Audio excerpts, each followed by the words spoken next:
তার booth level অফিসারের নামটা কেটেছে অবৈধভাবে বা ডিভোটার করেছে, তার বিরুদ্ধে আইনি গণতান্ত্রিক প্রক্রিয়ায় লড়াই আমরা চালিয়ে যাব। সুতরাং আমাদের ধর্ণা মঞ্চ থেকে এই বার্তা যে এসআইআর নিয়ে যে ডিভোটার করার চক্রান্ত কুচক্রী, সেটা বন্ধ করতে হবে।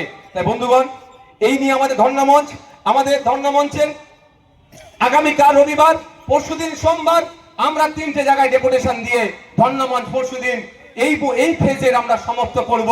পরবর্তী ফেজের প্রয়োজন হলে হয় কলকাতাতে হতে পারে, রাজ্যের বিভিন্ন জায়গাতে আমরা এই ফোরামের পক্ষ থেকে ফেজ ওয়াইজ আমরা ধর্ণা চালাবো।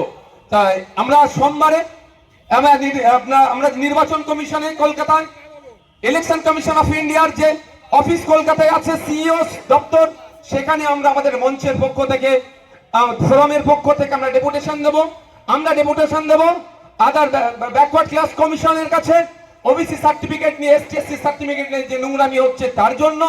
আর আমরা ডেপুটেশন দেব লেবার দপ্তরে, যে আমাদের পরিযায়ী শ্রমিকদের সুরক্ষার জন্য। ধন্যবাদ।